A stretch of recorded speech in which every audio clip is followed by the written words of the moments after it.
अल्पसूचित प्रश्न माननीय सदस्य जयराम कुमार महतो, पूछिए। धन्यवाद अध्यक्ष महोदय। इस प्रश्न का उत्तर मुझे पूर्व में ही प्राप्त हो चुका है और चूंकि माननीय मंत्री महोदय नया प्रभार है, इसलिए मैं इनको इस कार्य के लिए विशेष दोष नहीं दूंगा, लेकिन ये काफी गंभीर प्रश्न है और उत्तर में इन्होंने स्पष्ट कह दिया है। चूंकि मैंने ये प्रश्न मांगा था कि झारखंड के लोग निजी उद्योगों में कितने बहाल हैं, तो इनका उत्तर था, विभाग का जो उत्तर हमें मिला है, जिसमें इन्होंने 2.5 लाख के आसपास बताया कि इनके पे रोल में नामित है, जिनमें मात्र 53,000 झारखंडी है। और उसके बाद अध्यक्ष महोदय, सरकार का उत्तर है कि माननीय उच्च न्यायालय ने इस पर रोक लगा दिया है। ठीक है, हम भी मानते हैं माननीय उच्च न्यायालय ने रोक लगाया है दिसंबर के महीने में, तो अगर दिसंबर से पूर्व, यानी आपके पास जो डेटा है, जाहिर सी बात तो दिसंबर से पूर्व है, और अगर दिसंबर से पूर्व का डेटा है अध्यक्ष महोदय, तो इसका मतलब ये स्पष्ट है कि सरकार की लाख प्रयास के बावजूद भी इस नियम का अनुपालन नहीं किया गया है। निजी क्षेत्रों में 75% के आरक्षण को बिल्कुल अनदेखा किया गया है। इसलिए मेरा सीधा सवाल यही होगा कि अगर जिन निजी कंपनियों ने आपके इस नियम का अनुपालन नहीं किया, क्या आप उस पर कार्रवाई करने का पक्ष रखते हैं? माननीय मंत्री जी। अध्यक्ष महोदय, चूंकि उच्च न्यायालय ने इस पे रोक लगा दिया गया है और जो माननीय विधायक जयराम महतो जी का सवाल है, सवाल वाकई में लाजमी है महोदय कि इन्होंने पूर्व की बात किया है, तो महोदय हम जांच करा लेते हैं। अगर इस तरह की कोई बात उसमें आती है महोदय, और माननीय विधायक जी को भी हम सूचना दे देंगे, तो अगर किसी प्रकार की कोई गड़बड़ी होगा महोदय तो उस पर हम कार्रवाई करेंगे महोदय। अध्यक्ष महोदय, मेरा दूसरा पूरक है जो कि महत्वपूर्ण है। माननीय उच्च न्यायालय में चल रहे इस मामले में सरकार की तैयारी क्या है? कहीं ऐसा ना हो 2002 में भी स्थानीय नीति हम लेकर आए थे, उच्च न्यायालय में रोक लगी और सरकार ने से उसके ऊपर के सदन में चुनौती नहीं दिया, जिसका परिणाम आज 25 साल के बाद भी झारखंड का आम जनमानस भुगत रहा है। तो मान के चलिए अगर नकारात्मक निर्णय आता है, उच्च न्यायालय की बात हो रही है इस नियोजन नीति में, अगर मान के चलिए हमारा नकारात्मक उत्तर आता है उच्च न्यायालय के द्वारा, तो उस समय सरकार की तैयारी क्या है और सरकार की कार्य योजना क्या है? सरकार किस प्रकार इस गंभीर विषय से निपटेगी? मैं ये सरकार के माननीय मंत्री से जानना चाहता हूँ। माननीय मंत्री जी। अध्यक्ष महोदय, जब तक न्यायालय से कोई आदेश नहीं आता है महोदय, तब तक हम उस पर कोई निर्णय नहीं ले सकते महोदय, और जब उच्च न्यायालय से आदेश आ जाएगा महोदय, उसको देख लेंगे, फिर राजहित में जो निर्णय होगा महोदय हम लोग करेंगे। अध्यक्ष महोदय, मेरा सीधा पूरक रहेगा माननीय मंत्री जी से, क्या आउटसोर्सिंग कंपनियां जैसे जो पारा मेडिकल स्टाफ की बहाली लेती हैं या फिर पारा टीचिंग स्टाफ की बहाली लेती हैं या फिर अन्य सेक्टरों में जो आउटसोर्सिंग एजेंसियां स्टाफ की बहाली लेती हैं, क्या आप उन्हें निजी कंपनी मानते हैं? ऑब्जेक्टिव टू ऑब्जेक्टिव उत्तर दीजिए।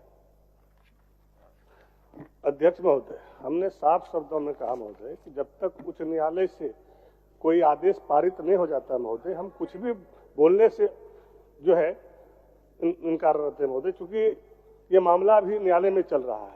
जो बातें जयराम महतो जी ने कह रहे हैं ये गंभीर सवाल है महोदय, लेकिन मामला तो उच्च न्यायालय में है। अब किस तरह का आदेश पारित होता है उसके बाद ही ना महोदय हम कोई बात बता सकते हैं। महोदय, इसमें उच्च न्यायालय का तो विषय नहीं होना चाहिए, हम बस इतना पूछे कि जो आउटसोर्सिंग एजेंसियां हैं, क्या वो निजी कंपनी के, आपका जो निजी कंपनी का प्रोटोकॉल है उसके दायरे में वो आउटसोर्सिंग एजेंसियां आती है कि नहीं है? इसमें बस मेरा यही सवाल है कि एजेंसियां जो बहाली ले रही हैं वो निजी कंपनी है या नहीं है? एक मिनट। मंत्री जी के सहयोग के लिए कि वह जो नियम है अध्यक्ष महोदय, उसमें यह प्रावधानित है कि 3 वर्ष तक 75% एडजस्टमेंट करना है। यह कानून मात्र 1 साल तक चला, 3 वर्षों तक चलता तो शायद एडजस्टमेंट हो जाता 75%, जो माननीय सदस्य कह रहे हैं। और दूसरा, उस कानून में यह भी प्रावधान है अध्यक्ष महोदय कि कोई लोक उपक्रम, सरकारी लोक उपक्रम को अगर आउट सोर्सिंग एजेंसी भी काम करेगी तो वहां भी ये नियम लागू होगा, जो माननीय सदस्य जानना चाह रहे, केवल मंत्री जी की सही। एक मिनट मंत्री जी, एक मिनट आप बोलिए। 1 मिनट मंत्री बैठिए, एक के साथ जवाब दे दीजिएगा। बहुत ही महत्वपूर्ण प्रश्न है पूरे झारखंड के स्थानीय झारखंडी मूलवासी का अध्यक्ष महोदय। माननीय सदस्य जयराम भाई का यही है चिंता कि जो अभी एजेंसी मैन पावर जो रिक्रूट कर रही है सरकार के अधीन, क्या वो एजेंसी को आप निजी कंपनी मानते हैं, हाँ या ना? दूसरा, अगर आप मानते हैं तो उस पर ये 75% यहाँ के मूलवासी, यहाँ के आदिवासी, यहाँ के झारखंडी लोगों को 75% आरक्षण दे रहे हैं कि नहीं दे रहे हैं? नहीं दे रहे हैं तो देंगे कि नहीं देंगे? और तीसरा, कि जो आपने ढोल बजाया कि 75% यहाँ के निजी क्षेत्रों में काम करने वाले को, झारखंडियों को नौकरी मिलेगा, हाईकोर्ट में आपने ऐसा पॉलिसी बनाया कि टर्न डाउन हो गया, तो आप ऐसा क्या पॉलिसी बनाएंगे जहां पर झारखंड के नौजवानों को रोजगार में प्राथमिकता 75% मिले? चलिए आप 1 मिनट। माननीय मंत्री को थोड़ा सा सहयोग कर देना चाहते हैं। कारण यह है कि हम और माननीय सदस्य प्रदीप यादव जी समिति के सदस्य थे, जिस समिति ने अध्ययन के उपरांत इस निजी क्षेत्रों में 75% भागीदारी को सुनिश्चित कराया था। 2-3 विषय आए। एक विषय माननीय सदस्य नवीन जायसवाल जी का आया। हरियाणा में इन्हीं की सरकार, मनोहर लाल खट्टर जी की सरकार थी, वहां भी ऑनरेबल हाई कोर्ट ने स्ट्रक डाउन किया इसी 75% आरक्षण के मुद्दे को। दूसरी बात जो चीजें हरियाणा हाई कोर्ट ने हरियाणा के लिए लागू की, ऑनरेबल हाई कोर्ट झारखंड ने झारखंड में लागू किया, प्रक्रियागत है, जो निर्णय आएंगे। दूसरी बात मैं स्पष्ट बड़ा कहना चाहता हूं कि कोई भी कानून रातों रात लागू नहीं हो सकता है। एजेंसीज जो यहां पर आउटसोर्सिंग का काम कर रही थी, उनको इसके रेगुलेशन के लिए, नियमितीकरण के लिए हम लोगों ने 3 वर्ष का एक विंडो दिया था कि जो बाहर के कर्मियों को आपने कार्यरत कर रखा है, उनको रिप्लेस करते हुए 40,000 रुपया से नीचे वेतन या भत्ता पाने वाले लोगों में आप झारखंडियों को नियुक्त करेंगे। तो सवाल यह है कि ऑनरेबल हाईकोर्ट के आदेश से पहले कंपनियां इसका अनुपालन कर रही थी और इसको हम लोग अपनी इन्फोर्समेंट एजेंसीज के माध्यम से अनुपालन करा रहे थे।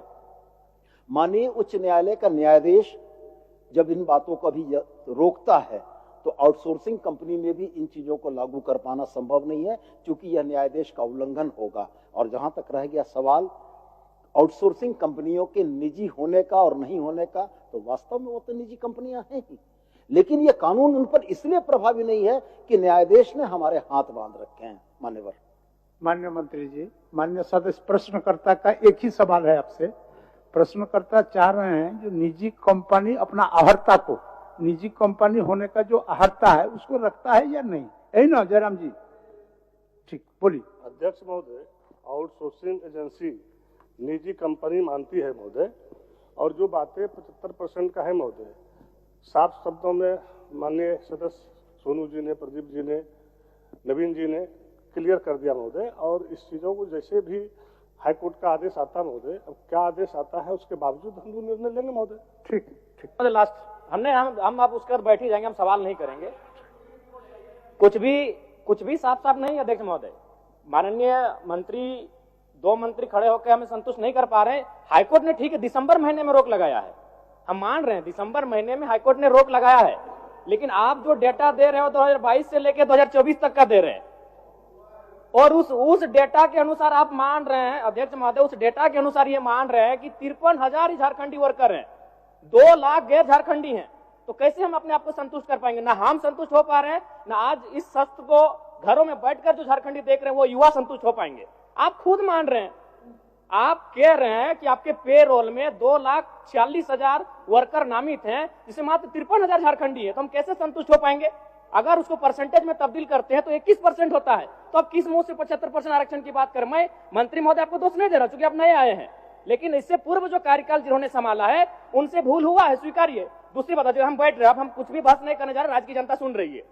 मंत्री महोदय, ये प्रश्न 2 बार आ चुका है। जब पहली बार ये प्रश्न आपके पास गया तो आपके विभाग का उत्तर आया था कि 7,473 नियोजक निबंधित है, और दूसरी बार 7,470, 3 नियोजक कम हो गए। अध्यक्ष महोदय, यानी मंत्री जी को भी गोल गोल घुमाया जा रहा है।